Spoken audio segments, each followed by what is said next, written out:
You're listening to the Listen Up Show, Startup Entrepreneur Podcast. I'm Mitchell Chadro, your host. Today on this show, 020, today we're here with Matt Sobel and Matthew Rojas. So what did we actually learn, founders of Lazarus Rising, a nonprofit, and how they actually structured the organization, what their mission is and what the purpose of Lazarus Rising is, how they created a volunteer college network of students, the challenges that they faced by the organization, building up resumes for startups that are trying to turn a profit versus what they do. They actually build resumes for homeless and at-risk individuals, and the power of bootstrapping. We also talked to them a little bit about their outside involvement with other organizations to help them build their leadership and their character and their values for the nonprofit, the partnerships that they've formed to expand their organization from their board of advisors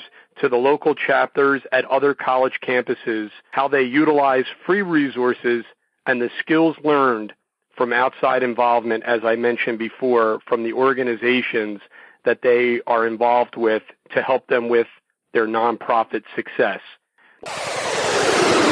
Listen up, trusted friends. It's your business, it's your family, it's your life. Now let's get started. Please sign up to my email list for the latest special offers exclusive for our Listen Up Show Startup Entrepreneur Podcast audience at mitchellchadro.com/sign up. I have been providing business advice, resources, and help to entrepreneurs for over 20 years, and I'm looking forward to helping all of you. Sign up for my email list, again, at mitchellchadro.com/sign up. I will provide you with full transcript for each interview, my ebook, 30 Tools to Start Up, the Startup Checklist, and many other education and training materials, all back at mitchellchadro.com/sign up. For today's show, well, we don't just have one Matthew. We actually have two guests, Matt Rojas and Matt Sobel, on this show, 020. Lazarus Rising is a nonprofit organization that started out at the University of Delaware, but quickly expanded across the United States to 10 other universities, replicating their solutions and the services that they provide at risk and the homeless. They are truly an inspiration to everyone in terms of what each and every one of us have the capability of being able to do. Lazarus Rising, again, is a nonprofit organization, and they were able to streamline the process in starting their 501c3. They also were able to use free resources, even at the library, and also use volunteers across college campuses, not only at the University of Delaware, but at all the other college campuses that they've expanded to, as well as expanding to other homeless shelters throughout the various universities that they're working. Now enjoy the show. So thanks for joining us, guys. Hey, it's a pleasure to be here. Thanks so much for having us. Excellent. So we're excited that both of you are on the podcast, and we're just going to tell everybody to listen up because, like I said, not only do we have one, but we have two Matthews, Rojas and Sobel, and we want to learn a little bit about how you actually teamed up. And I've read some articles that says that, you guys really want to change the world. So we've kind of been waiting long enough. So can you tell us a little bit about what Lazarus Rising project actually is and how you two actually teamed up with one another? Sure. So this is Matt Rojas. So Lazarus Rising, in a nutshell, aims to effectively combat homelessness in our country, in the United States, through the provision of job placement skills by combining skilled volunteerism provided by college students to people experiencing homelessness in their respective communities. And so what we do is we provide things like resume building, job interview preparation, and job online portal and job online application training. It's been a tremendous experience to work with this organization and be able to start it with Matt over the past couple of years. And we've really seen so much success and are excited to keep moving forward. So how we got started is actually a funny story. So we were both students at the University of Delaware, rising seniors. So a couple of years ago, when I was a freshman student, I was applying for something for an internship, and I wanted to have my resume as competitive as possible.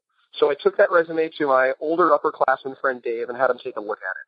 And to my surprise, he actually was pretty critical and had a lot to change. And I realized a couple things. So one, if me, from my pretty fortunate background, is having trouble with this sort of thing, people in much less fortunate circumstances must be in pretty dire straits.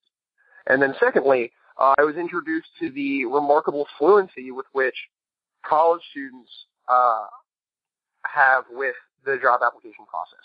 So we as college students are constantly formatting resumes and conducting interviews and looking for jobs online because we're doing this all the time for internships and then for jobs towards the end of college. And even just to get into college, you have to do a lot of that stuff with the Common Application. And so basically, light bulb went off. I just put two and two together, and I asked my friend Dave if he would be willing to gather some of his other smart friends, and we could host a free resume workshop at the local homeless shelter. And he said yes, and I called the homeless shelter, and I asked if we could have some student volunteers come in and run this workshop. They said yes. And we walked in and didn't really know what we were doing at all, but we just knew we were there to help these people. And we thought we had skill and we could add some value.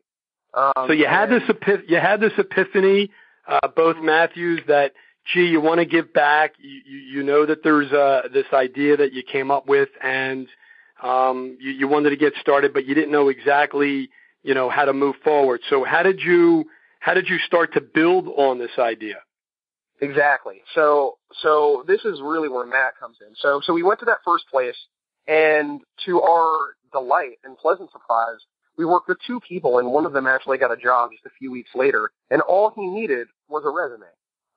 And we were really introduced to the fact that so many people experiencing homelessness can and should be working, but are being stopped by a lot of these things that a lot of us take for granted. But in order to take this novel idea and really make it feasible and applicable to achieve significant impact, I needed some additional expertise in business and organizational leadership. And so that's where Matt came in. We have been on student government together freshman year. And so I knew who he was, and I knew he was a really brilliant, compassionate guy. And I asked him if he wanted to do this with me, and he said yes. Our startup round. For all your hosting needs, head on over to mitchellchadro.com/hosting. mitchellchadro.com/hosting for all your web hosting needs. Who do you use to host this website? Now, it sounds as if this is a nonprofit. Is it a nonprofit, or is it a for-profit corporation that you've set up, or is it actually a partnership? So this is a nonprofit organization where Lazarus Rising is a 501c3 organization.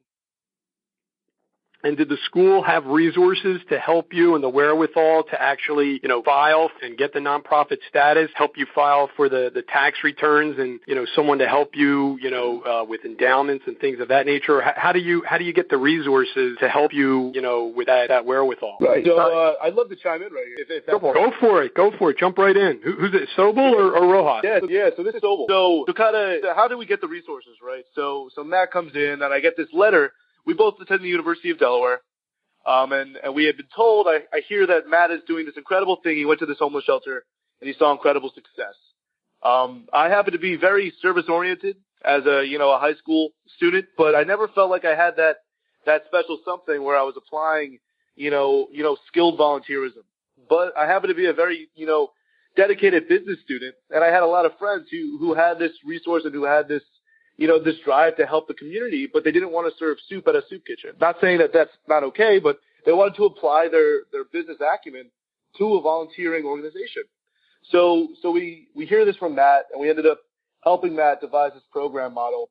And then, long story short, the school, we talked to them about, helping us kind of put together some resources, and that's where they put us in touch with Sarah LaFave. So Matt, do you want to talk about our conversation with Sarah LaFave? Yeah, sure.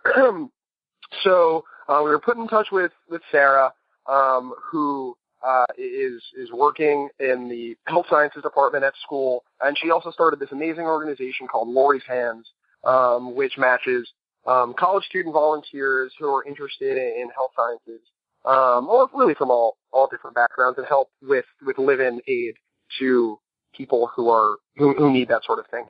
And so she had experience as a student transitioning an idea into a club, into a nonprofit organization. And so we were able to speak with her, and she was really able to to point us in great directions with things that she wished she knew when she was in our position, what worked well, what didn't work well.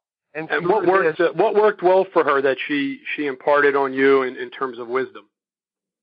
Sure. So like, for example, in order to file as a nonprofit, if you generate over a certain amount of revenue, which I forget what the figure is, it might be $50,000. You have to do the complete. Yeah, you can do the complete application. However, if you are planning on generating under that amount of revenue, you can do what's called the easy application, which is a much more streamlined way to become a nonprofit organization. And without speaking with her, we would have been, in a much more difficult position trying to complete much more paperwork. Mm-hmm. And so what have you been doing to raise funds for your nonprofit and get out into the community? What type of systems do you have in place and other student volunteers that you're sort of bringing into the organization to help? Sure. So we've been really fortunate to receive some financial help from a few different sources. So the University of Delaware, our school, has been really great with their support for Lazarus Rising and what we do. So in particular, there is a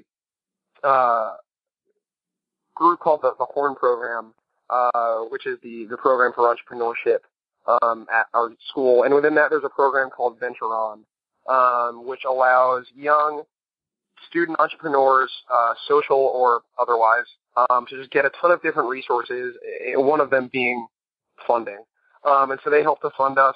We received some funding for winning placing in some competitions, including the pitch competition that the school put on. And so what we did was we wrote the pitch our idea and we placed, so we were able to receive a monetary award. And actually the founder of Flip Wallet, who you also spoke with, actually won. As a matter of fact, we interviewed Chris in our show 017. So anybody who wants to listen to that at mitchellchadro.com/017. And actually, Amira Idris, who we also spoke to on show 0116, that you can listen to at mitchellchadro.com/016, and Chris Lynn at mitchellchadro.com/show017. It sounds as if like there's a lot of entrepreneurial spirit on the University of Delaware's campus. How do your friends take to this? Because I mean, are there a lot of your friends doing startups, thinking about startups? Maybe talk to us a little bit about some of their challenges in getting started, or what you have found among the friends there that you have. Sure, Matt. You want to take this one? Sure. So, in regards to challenges, obviously our program model relies heavily on the population of the students that are dedicating their time to helping these people. So one of the hardest challenges we faced early on was, do we have enough student volunteers to satisfy the amount of participants and the homeless people that we're working with? Surprisingly, we had an outstanding reaction from the student groups that we're involved with. So, coming from the investment club, which is, a student-run long equity fund that the University of Delaware, allocates part of their endowment to, we found that a lot of the students there were actually really dedicated and interested in providing some of their service. And, maybe the exact opposite of, investment banking might be providing free services, but they happen to be extremely interested. And through that, we started to build this volunteer base. Now, what's the name of that endowment fund? Because have you been able to get other endowments to also contribute funds to the project? And if so, what type of resources are here to help you actually write those grants? Right. So we actually have our chief financial officer. His name is James Celia. And this may come as a surprise, but James, or Jim, we like to call him. He happened to hear about this organization through the investment club. So it's called the Blue Hen Investment Club, or BHIC for short. And we actually gathered a lot of the resources from the library. Jim said, I'd love to be a part of this project, and the best way I can help is just to do my own research and look into the legal and the financial sources. So while he's writing small grants just through the things he's read online, he's actually helped us achieve that easy 501c3 status that Matt and I would have never been able to accomplish without his help. Right. So listen up, audience out there, trusted friends community. There's a lot that you can do by just actually bootstrapping. And in this case, it's a nonprofit, but it's the same concept, whether you have a not-for-profit, as the Matthews do, or whether you're a for-profit entity and you want to learn how to do something on your own or find some resources like you have right on your own campus there at the University of Delaware to basically help you, continue to grow, the nonprofit organization, which I think is super. Let me ask you, I see here, Matt Rojas is going to Marine Officer Candidate School, and he's going to be a commissioned officer, second lieutenant. How has that actually helped you in being able to develop this nonprofit? The type of skill set that you're learning there that basically helps you, continue to grow this nonprofit. Sure. So I think going through some Marine Corps training so far at Officer Candidate School has helped me in a number of ways.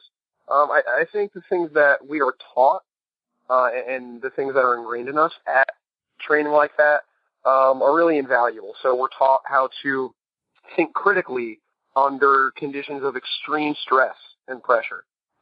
We are taught to lead people of different backgrounds, how to really inspire someone. We're taught a value set, composed of honor, courage, and commitment, that is really driven and fired up the service-oriented direction of Lazarus Rising. And just really the ability to be adaptable, to be flexible, and to be able to be successful under all different types of conditions and situations has really helped us as we've continued to grow and overcome and adapt with every situation that comes our way. Mm-hmm. Now you mentioned about building up a resume, and obviously as a college student, there's a lot of different things that students are getting involved with. Some, of course, are doing for-profit startups. They're young entrepreneurs. Others, like yourselves, are doing a nonprofit and helping the homeless. I also see here that you're involved in Bible study as a leader. And again, talk to us a little bit about some of the things that you have learned as a leader that's actually helping you continue to grow the nonprofit, and what you're doing really to take the nonprofit to the next level, as you would define it. Sure. So I guess there's a lot of stuff in there, so I can unpack that. So just in a more general sense, things that I've learned as a leader through Lazarus Rising, through watching Matt as a leader, Matt Sobel as a leader in this organization, learning from him, and just through various different things, some Marine Corps training, leading a Bible study group, etc. I've just learned, you hit on it before, just to never give up, right? I think that you're always going to encounter difficulties starting something, right? Having an idea and saying, okay, hey, I'm not just going to pass the buck this time. I'm actually going to take some initiative and try to solve this problem myself, because who knows, it might work out and you might end up helping some people that otherwise would not have received that help. Learning how to work with all different types of people. Not everyone is from your background and has the same school of thought that you adhere to. But you have to respect that. And you have to learn from differences with other people and grow through mutual respect and just through open-mindedness. Like, for example, the population of participants that we work with are generally from different backgrounds than our own. But we've, learned as leaders to use that as, to our advantage. Where do you find the people to help you, help the individuals who are either at risk or homeless,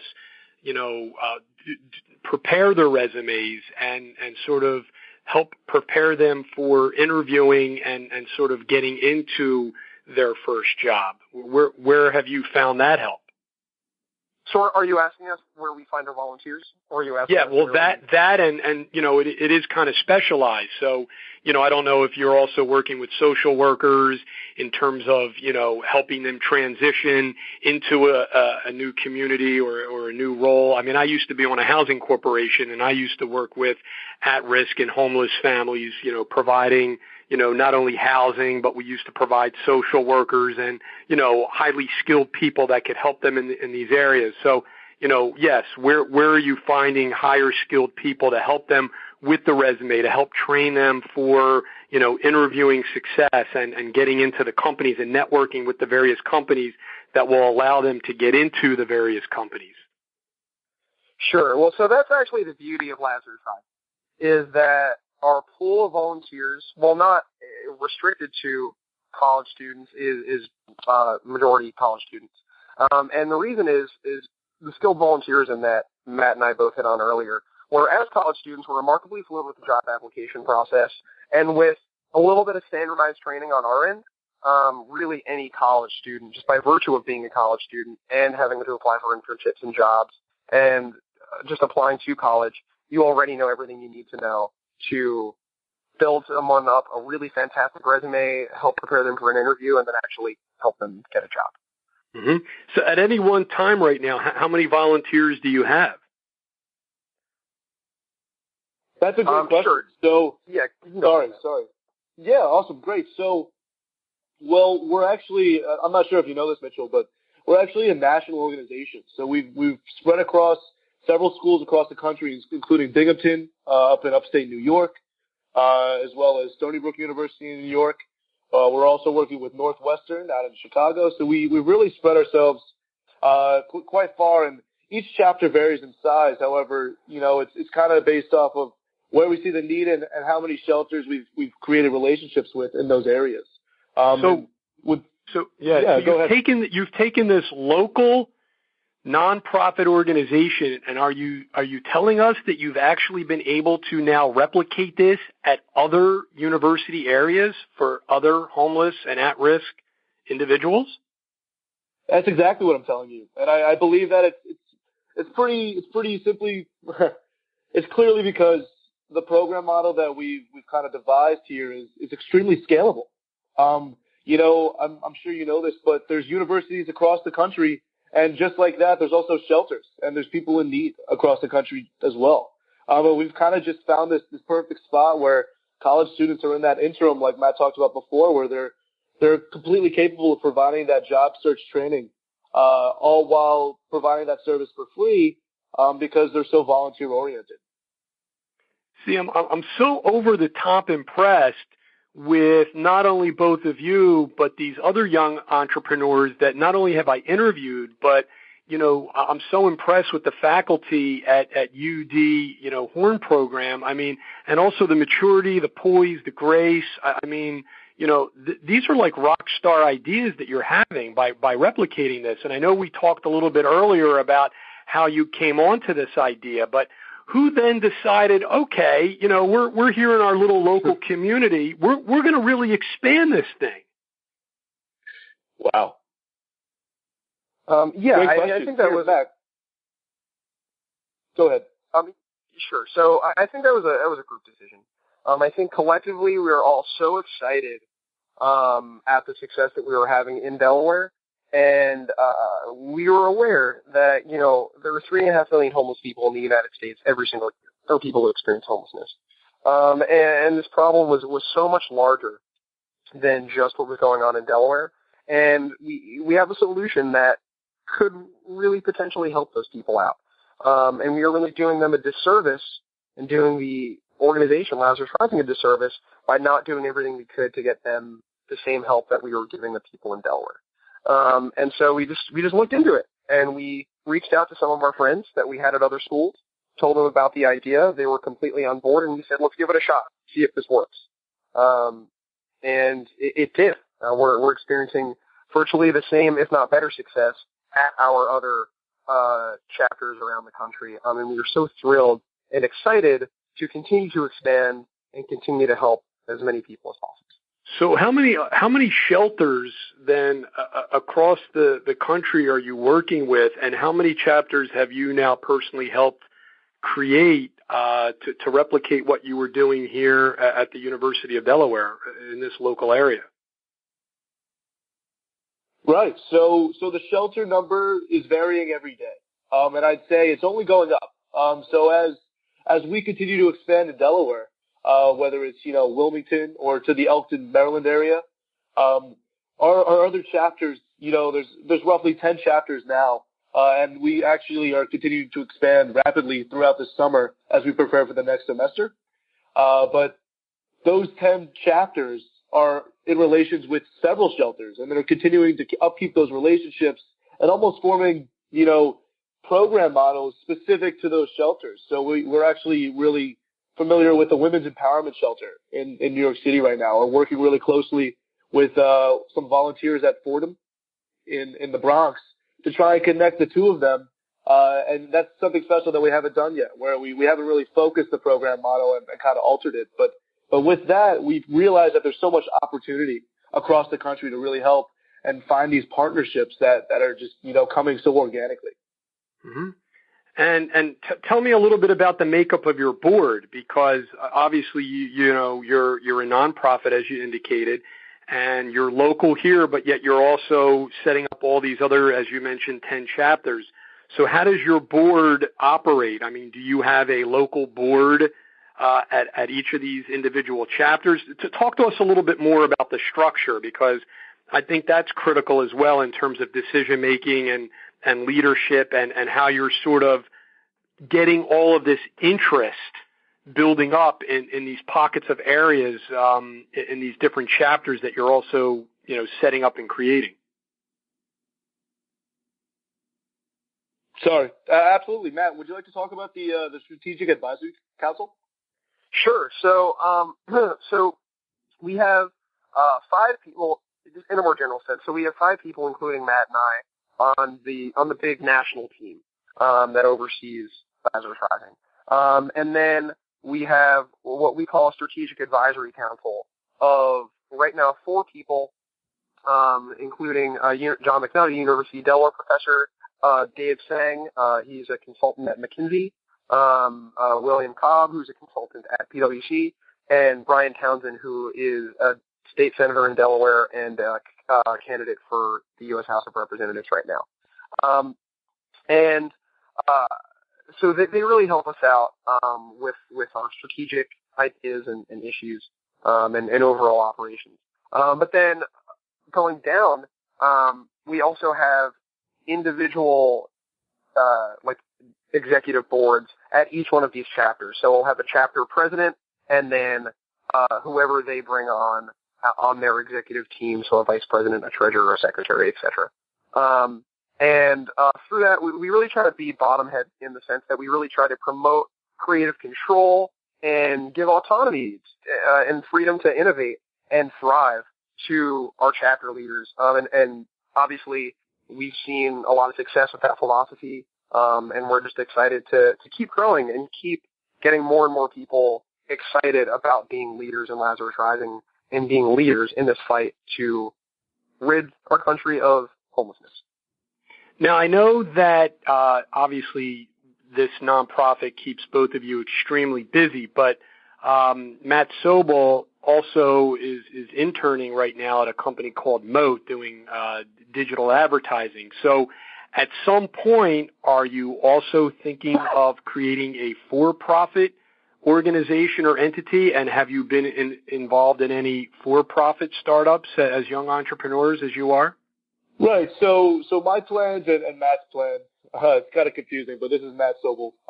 Matt's plans may differ after school, but for-profit is definitely, a route that we can take. I'm actually working at Moat, like you said before. I'm interning there before my senior year. And I love it. I think it's an incredible startup. It's a brand intelligence company, and it's, transformed the way I look at digital advertising. However, Lazarus Rising does keep us very busy, especially while we're at school.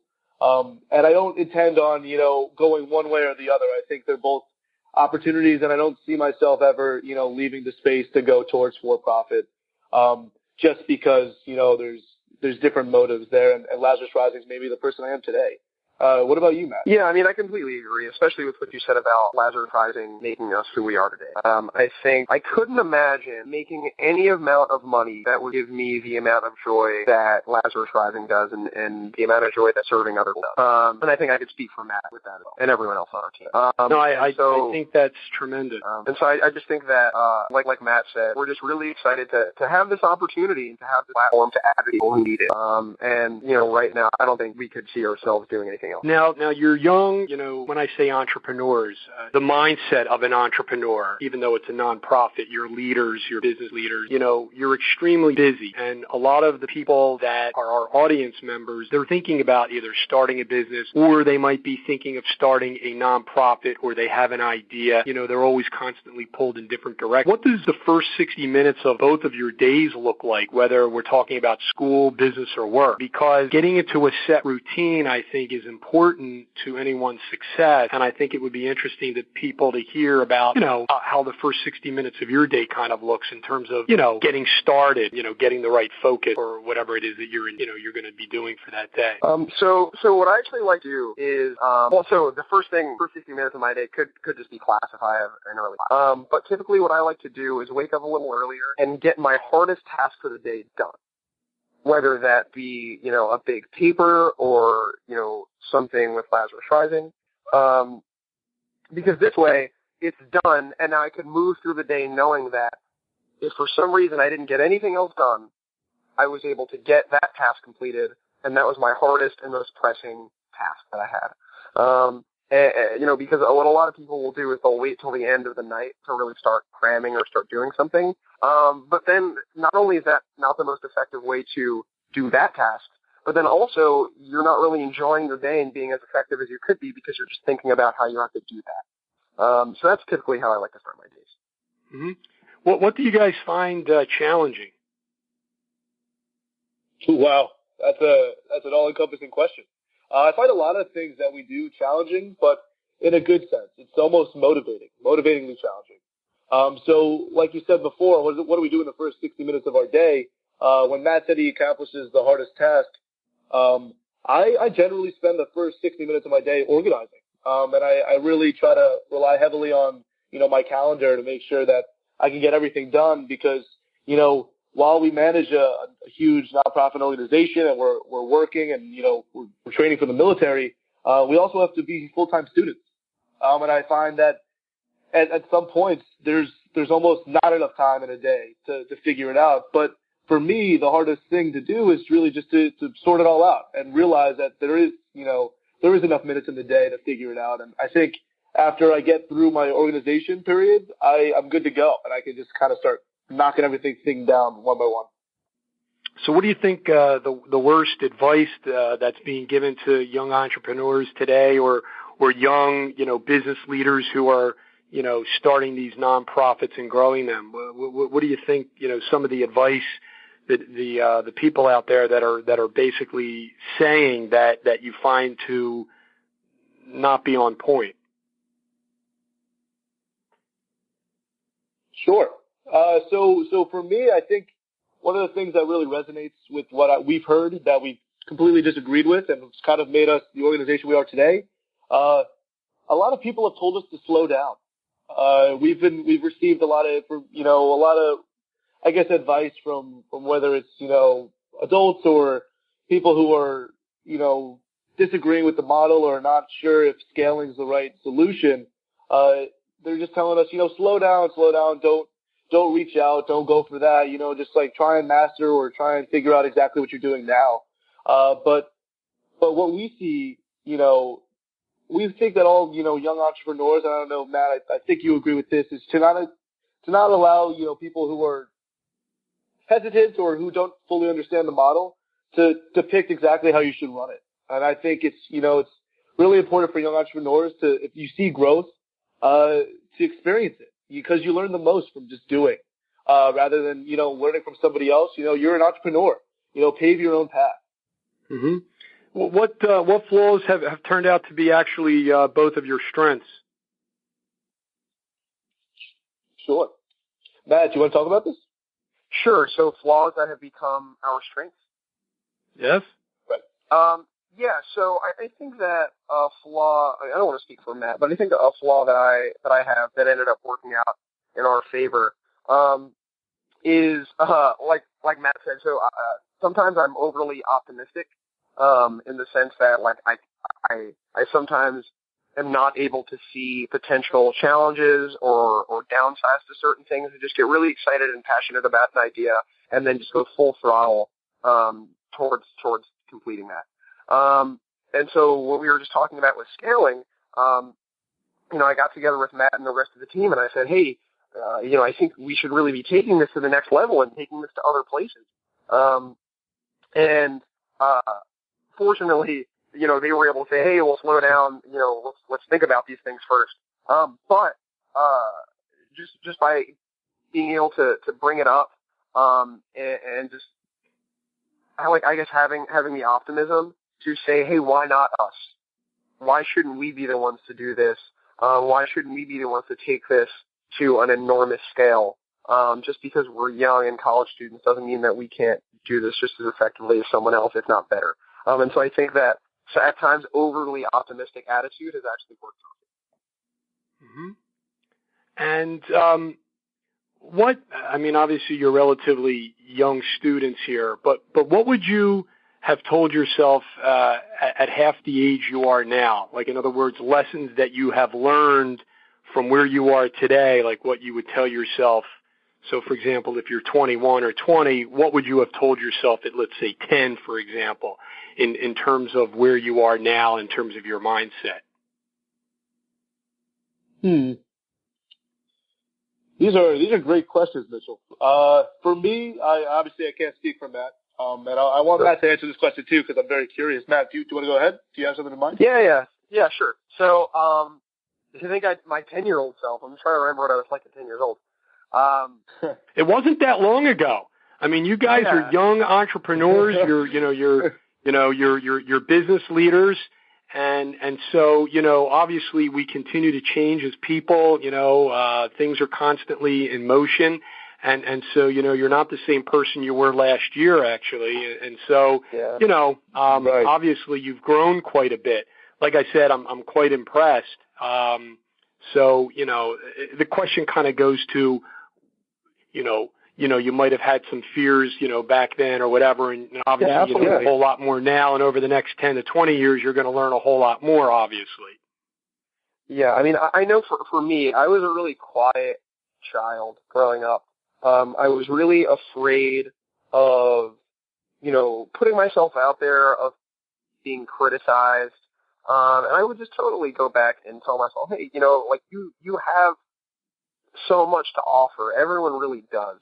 And the people who are successful are the people who speak up, and the people who take charge and take initiative and follow through, share their ideas and follow through on those ideas. And I think there are so many amazing ideas that live and die with people who never share it, and who never voice their opinion and I guess take the mantle and take charge on certain things. And so I would certainly tell my younger self, and anyone younger, or really at any age, to just hit on this common theme that we're touching on, which is just to go for it, to speak up, and if there's something you want, go out and take it. Absolutely. I totally agree. And I wish I could go back and just, tell myself to have more confidence in my own ability. And exactly like you said, Matt, I think you nailed that one. So 2 years from now, what are you guys doing? Wow. 2 years, that's 10% of our life. Yeah. So 2 years, so hopefully I will be an officer in the Marine Corps. And then Semper Fi, right? Yeah, Semper Fi. And then hopefully, still be able to be a huge part of Lazarus Rising, which will hopefully continue to grow to new levels of success, and I'll be able to continue to help lead Lazarus Rising in the right direction even 2 years from now, to serve so many people. Our fast pitch, mitchellchadro.com/books for books, audio books, guest recommendations, and the books that I read to start up each day. sponsors our Fast Pitch, my book club recommendations, back at mitchellchadro.com/books. To see more of my recommendations and recommendations of our guests, just go to mitchellchadro.com/books. It's your number one resource for book reviews and recommendations. College students today, they read books, right? They enjoy reading books, right? Absolutely. So they can just go right on over and get themselves a free download and enjoy a free 30-day trial. So our first question in this round is, what one thing contributes most to your success? I think people. I think the people who have been part of this organization, who are amazing and passionate, the people who have supported us at all different levels. Without the passion and drive and time and energy of the people, then Lazarus Rising would be nowhere close to where we are today.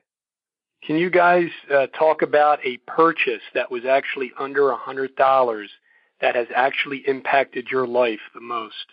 Wow. That's a good one, isn't it? That is a tough one. You never heard that one on a prior podcast with me. Definitely not. You know, under $100. I mean, I've got two Matts here. Somebody has to come up with something, right? Yeah. I gotta think of something. Oh man, under $100. That's like Sure, yeah. You narrow down no electronic devices. What are you thinking, Matt? Yeah, and I'm thinking. So it's a book that I read. It's called The Other Wes Moore. It's written by. Yeah, it's written by Wes Moore. And the book was a book, which is perfect for this.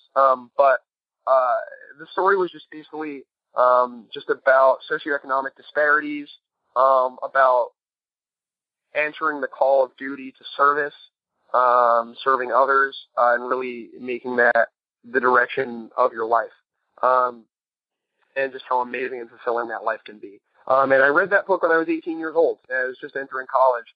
And that book really inspired me to really take the direction that my career is going in, and that my life is going in general. And it's really, I guess in short, it's absolutely changed my life for under $10. Well, I'll tell you what, that's also a great book to gift to a lot of your friends out there, Matt. And remember, the Audible inspirational book, that one could be yours if you go over to mitchellchadro.com/audible. And you can actually get that book. Can you guys talk to me a little bit about an app that you use that helps you either in business or family or life that you can recommend to the audience? Yeah, absolutely. I'd love to. I use my phone all the time, maybe more than I should. But like I said before, Google Calendar. There's nothing better than having yourself organized. And I think, aside from, you can access Google Calendar online, of course, but with that app, you have your life in your pocket. And without that, I wouldn't have known to get on this call at 7 o'clock tonight. Well, it's funny because you had mentioned earlier that you like to stay focused and you like to stay organized. And so, and we did have Michael Templeman on who also talked about him using his Google Calendar. And since that episode, I have to tell you, I've actually used it every single day since then, and it has made such a difference. It's really incredible. And, just the way that he spoke about it, I really do recommend it. How about a quote or a mantra that you use to inspire, to motivate? I mean, obviously you're very inspirational to me, the good works that you're doing and the fact that you continue to build up and sort of expand to not only this particular location, but other chapters across the country is inspiring to me. But maybe tell us, one inspiring quote or a mantra that you use. Right. I have actually one that I just heard, Matt, and I know you're a guy for quotes, but I love this one, and I'd love to share this one with your viewers, Mitchell. This was from the other Wes Moore, actually. This was towards the very end, and it's from Samuel Beckett, and it's, try again, fail better. And I think that's kind of been, my inspiration, especially bringing, Lazarus Rising and every organization I've ever been a part of to just, move forward. Yeah, no, that's really great. And gentlemen, for each of you, how about a fun fact, something that maybe not a lot of people know about you, but, you're willing to kind of, mention it right now, something lighthearted and something that not everybody knows about both of you. Sure. So, most people don't know this about me, but I actually love musicals and love musical theater, and Les Mis is my favorite musical, and I know almost all of the words in that entire musical. So, I'm not gonna. I'll tell you what. I'm not gonna make you gentlemen sing any of those words. But maybe as we follow up, maybe down the road to see where you guys are at that point, maybe on our next episode together, maybe we'll sing a few bars. And how about for the other Matt? Can you actually top that fun fact? Definitely could never top that fun fact, but I'd have to say my fun fact is, I had the amazing opportunity to skydive over the Great Barrier Reef this winter. And I think, I before that moment, I never thought I had a fun fact until I was falling, and that was, the most fun I've had in a very long time. Really cool. That's really fascinating. I've been talking about doing that for years, so maybe I'll do that. I'll do that sooner than later.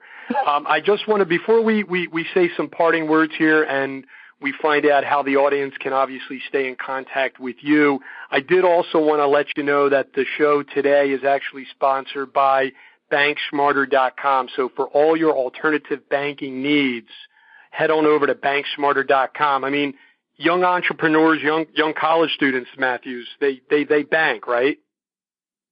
Definitely. I do it too. And they always are looking for alternative ways to not only save money, but to use the latest technology. Exactly. Yeah, absolutely. So why not go over to banksmarter.com? And then the podcast is also sponsored by trustsmarter.com.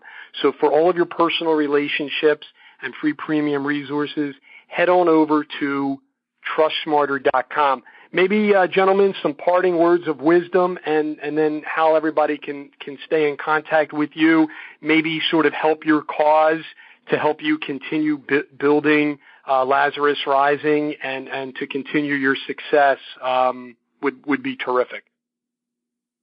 Sure. Parting words, Matt? I just think that the big thing a big piece of advice that Matt and I would like to give to everyone is just to go for your ideas, to go for your dreams, because if you don't believe in yourself, then no one else will.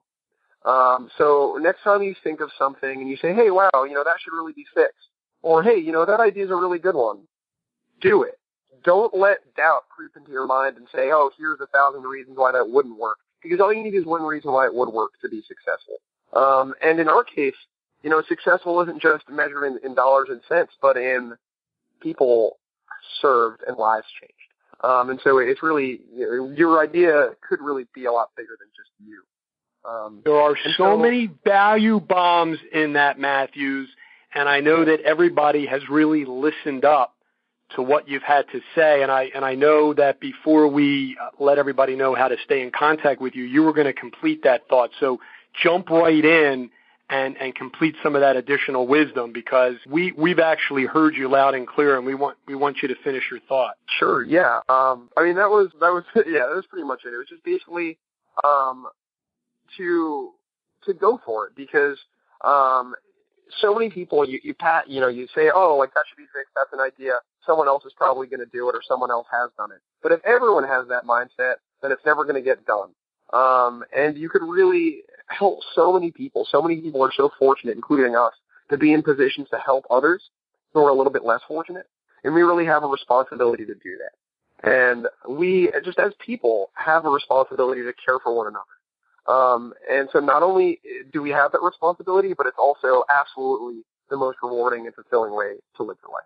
Our wrap-up round, mitchellchadro.com/photos for all your graphic design needs. How's everybody going to stay in contact with you? Tell us the best ways to be able to do that, because we want to track your progress, and I'm sure there's a lot of people that want to reach out, whether it be to help you as volunteers or to help you with resources or however. But we certainly want to be able to stay in touch. Absolutely. Sure. So if you want sorry. Go ahead, Matt. Go ahead. No, you go ahead.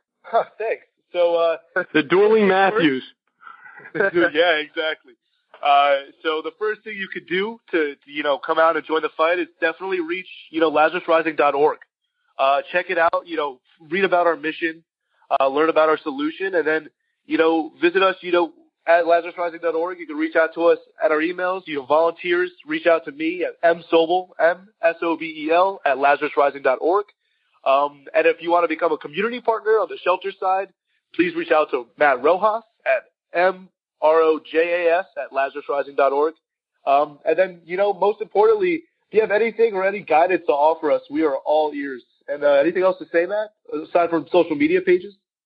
Yeah. So that's basically it. Website and just personal email. We're really active on email and our website. We're totally accessible. And then also we have a great Facebook page. You can just find Lazarus Rising on Facebook, and we try to update that as frequently as possible with news about our progress and different ways to get involved.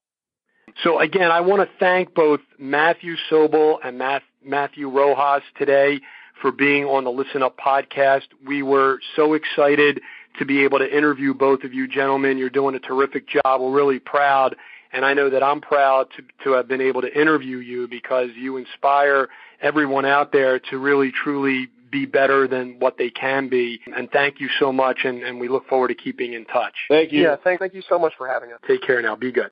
Check out our last episode via mitchellchadro.com/show019. We spoke with genius founder of the Grizzly Labs, Bruno Vierlet, where he talked about bootstrapping his app development company. Till next time, my trusted friends, take care. In closing, let me ask for my listeners' help. First, please subscribe to my email list at mitchellchadro.com/signup. You will get all the full interview transcripts, my ebook, 30 Tools to Start Up, where I talk about these free resources in show 006. You'll get the startup checklist, education and training materials, and other resources just by signing up at mitchellchadro.com/signup. Listen up, trusted friends. It's your business, it's your family, it's your life. Go out and live it. Back at mitchellchadro.com/signup, help me boost the rankings of the Listen Up Show, the Startup Entrepreneur Podcast, by providing a well-written review in iTunes. mitchellchadro.com/iTunes. It helps other people find the show. If you actually need instructions on how to do this, you can find that back at mitchellchadro.com/signup. Thank you so much for subscribing to my email list and providing a written review on iTunes. Until next time.